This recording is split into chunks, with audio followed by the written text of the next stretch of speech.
हमें कोई आइडिया नहीं है हमने कितने शानदार स्पेस इवेंट्स मिस कर दिए। For example the great conjunction of Jupiter and Saturn, जो कि हुआ था 2020 के दिसंबर में। कुछ समय के लिए दोनों प्लैनेट्स एक दूसरे में समा गए और एक सिंगल ब्राइट ऑब्जेक्ट की फॉर्म में नजर आए। इसीलिए इस कंजक्शन को कहा गया था द क्रिसमस स्टार, जो कि 400 सालों में एक बार होता है। बाय द वे, ये वीडियो शूट किया गया था निकॉन P1000 कैमरा से, और वो भी बिना किसी प्रोफेशनल टेलीस्कोप के। इसका मतलब इन प्लैनेट्स का रीयूनियन देखना 2020 में उतना ही आसान था जितना फ्रेंड्स रीयूनियन देखना 2021 में। लेकिन फ्रेंड्स के एपिसोड आप रिपीट पर देख सकते हो, जबकि जुपिटर और सैटर्न का रीयूनियन देखने के लिए आपको वेट करना पड़ेगा 398 ईयर्स का। So to make sure you don't miss a single significant space show anymore, मैंने बनाया है एक स्पेशल गाइड जिसमें है 10 अपकमिंग एस्ट्रोनॉमिकल इवेंट्स जो कि होंगे आपके लाइफ टाइम में, लेकिन उसके लिए काफ़ी प्रिपरेशन करनी होगी हमें। तो इस वीडियो में हम जानेंगे आपकी वाइफ आसमान में क्या देखेगी जब वो क्लाइम करेगी माउंट एवरेस्ट, आपको अपने बॉस को रशिया के लिए टिकट क्यों खरीद कर देना चाहिए, और हमें एक कढ़ाई की जरूरत क्यों पड़ेगी जब आसमान में होगा मीटियोर शावर।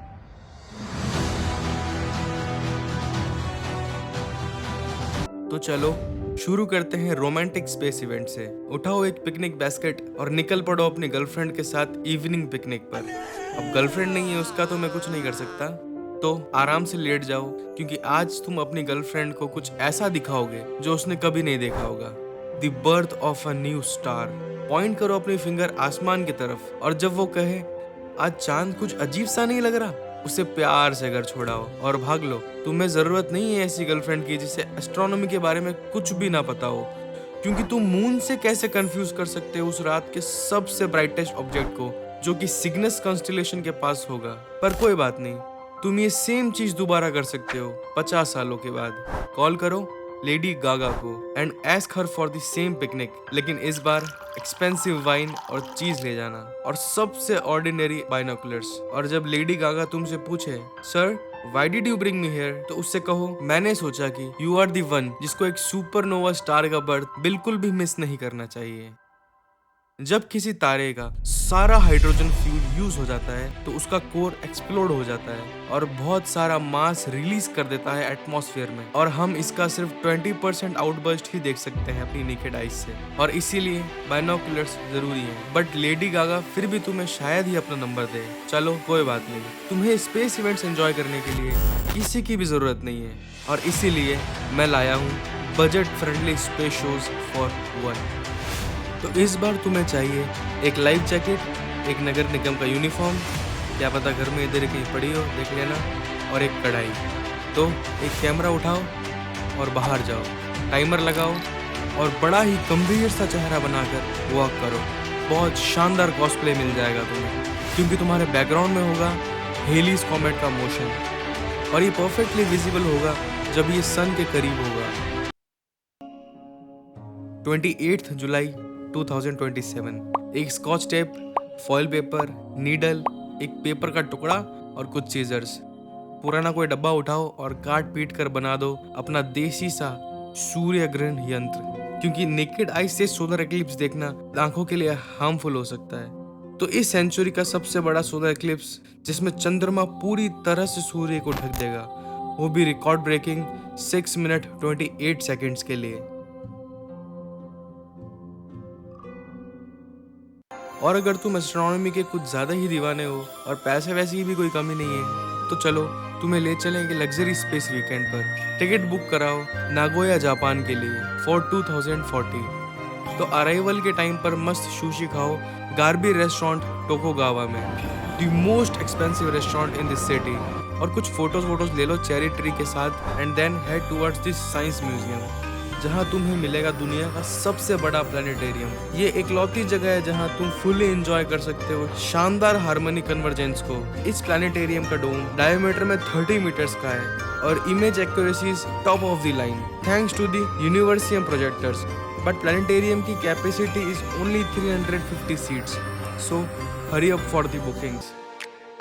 और जिन्हें लॉन्ग ट्रेवल्स पसंद है, #ट्रैवलर्स, #एक्सप्लोरर्स, उनके लिए मैं सजेस्ट करूंगा एक टूर ऑफ पेनिनसुला। 15 सितंबर 2035 में। और अगर तुम्हारे पास पैसों की कोई कमी नहीं है तो वहाँ के लोकल्स तुम्हारे लिए एक शानदार हॉलिडे प्लान कर देंगे। इवन तुम्हें ले जाएंगे स्ले राइड्स पर जिससे कि रेनडियर्स चलाते हैं और इंट्रोड्यूस करेंगे तुम्हें सामी कल्चर से, और वहाँ तुम देखोगे नॉर्दर्न लाइट्स। अब शायद तुम पूछो इसमें स्पेस एलिमेंट क्या है? खैर कुछ भी नहीं, ये बस एक मार्स ओपोजिशन होगा जो कि विजिबल होगा अर्थ के किसी भी पॉइंट से एक्सेप्ट सर्कमपोलर नॉर्थ। ऑफ कोर्स ये इवेंट बहुत फेमस होगा और सभी लोग सेल्फीज लेना चाहेंगे इन स्पेस ऑब्जेक्ट्स के साथ, और इसीलिए हम चाहेंगे हमारी फोटो सबसे बढ़िया है। खैर वहाँ से वापस आते वक्त जब तुम बहुत थक जाओ और रेस्ट करने की सोचो, लेकिन तुम्हारी वाइफ के अकॉर्डिंग तुम्हारी लाइफ में ऑलरेडी बहुत रेस्ट है और उसे लगता है तुम्हारे पास खाने, सोने और एनीमे देखने के सिवा कोई काम नहीं है, तो चलो उसकी ये गलतफहमी भी दूर कर देते हैं। तो अब हम प्लान करेंगे तुम्हारे लिए एक 60 डेज का एक्सपेडिशन, क्योंकि इतना ही टाइम लगता है माउंट एवरेस्ट चढ़ने में। तो हमें चाहिए इस बार layered clothings, padded jumpsuit, gloves, ice shoes, carabiner, ice picks, trekking sticks, headlamps, mountaineering glasses, ski mask, thermos, solar panel, sleeping bags और बस। और सिर्फ 1 ही किलोमीटर चढ़ने के बाद में your wife will admit that you are not a couch potato and will beg you to return home, but तुम insist करते रहना और उसे टॉप तक ले जाना, क्योंकि वहीं पर तुम इंजॉय कर पाओगे सबसे खूबसूरत व्यू सुपर मून का।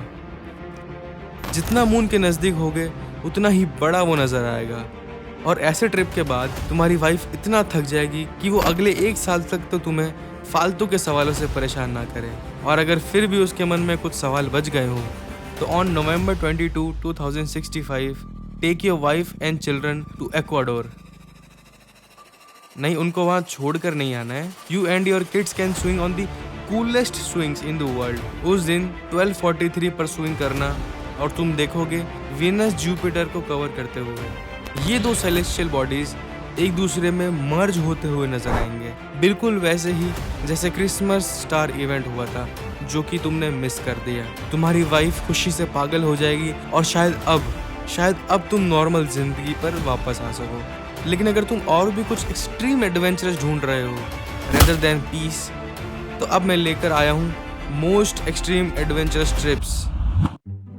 अगर तुम्हारा बॉस तुम्हें छुट्टियां नहीं लेने देता तो क्यों ना एक वेकेशन उसी के लिए प्लान कर दें। Give your supervisor a ticket to Russia for autumn 2031। और जैसे ही तुम्हारे सुपरवाइजर का प्लेन मॉस्को में लैंड करे, तुम उसे टेक्स्ट करो कि इससे आगे उसे खुद ही जाना होगा। And if you go by car तो तुम्हें साइन बोर्ड्स को कंटिन्यू फॉलो करना होगा Don Moscow Rostov Don Novorossiysk highway पर, और वहां से 61 किलोमीटर का एग्जिट कुज़्मिंस्कोई विलेज की तरफ। और अगर तुम ट्रेन से जाओ तो तुम्हें जाना होगा मॉस्को पावेलेट्स की रेलवे स्टेशन से बैरीबिनो, फिर बस पकड़ के लोकल हॉस्पिटल, और फिर आधे घंटे पैदल चल के तुम पहुंचोगे प्राइवेट कडार ऑब्जर्वेटरी तक। हाँ, जैसा कि तुम देख सकते हो कडार तक पहुंचना भी एक चैलेंज है, but it's the perfect place for astronomical observations, जहां तुम्हारा बॉस देख पाएगा द लियोनिड मीटियोर शावर। और जब तक वो इसे एंजॉय करे तुम अपने दोस्तों के साथ मस्त सुकून से पार्टी कर सकते हो। और अगर तुम अपना एड्रेनलिन बूस्ट करने के लिए और मिस्टीरियस और थ्रिलर एक्सपीरियंस चाहते हो तो दुनिया का अंत कैसा रहेगा। और मैं श्योर हूँ इस इवेंट को तुम सेलिब्रेट करना चाहोगे एक बंकर के अंदर। 13th April 2029. On that day, Earth will witness the passing of an asteroid Apophis 99942, जो कि साइज में 3 फुटबॉल फील्ड्स के बराबर होगा, और बुर्ज खलीफा जो कि दुनिया की सबसे बड़ी बिल्डिंग है उसका लगभग 75%, and it will be visible to the naked eyes, और हमारे सेकंड नियरेस्ट स्टार से 8 गुना ज़्यादा ब्राइट। इसके अर्थ से टकराने के चांसेस भी बाकी एस्ट्रॉइड से कई गुना ज़्यादा है, 1 to the 45,000। और बाय एनी चांस अगर ये अर्थ को हिट कर जाता है तो इसका एक्सप्लोजन लगभग होगा 506 मेगाटन्स के बराबर, और जो अर्थक्वेक्स इसकी वजह से पैदा होंगे वो कम से कम 6.5 जूल्स के होंगे। बिल्डिंग्स और सभी तरह का इंफ्रास्ट्रक्चर पूरी तरह से डैमेज होगा और हमारा ग्राउंड सफ़र करेगा ह्यूज क्रैक्स। और अगर ये एस्ट्रॉइड पानी में भी गिर जाता है तो पूरे अर्थ पर भयंकर सुनामी देखने को मिलेगी। खैर, अब इन सब इवेंट्स के लिए वेट कैसे करें? सबके लिए वेट कर सकते हैं एक्सेप्ट द लास्ट वन। चलो तो प्रिपेयर करना स्टार्ट हो जाओ। गाइड मैंने तुम्हें दे ही दिया है, पर जब तक कमेंट जरूर करके बताना इनमें से सबसे बेहतरीन इवेंट तुम्हें कौन सा लगा, इवेंट नंबर 9 को छोड़कर। क्या पता तुम्हारे बॉस ने भी द एक्सप्लोरर को सब्सक्राइब कर रखा हो।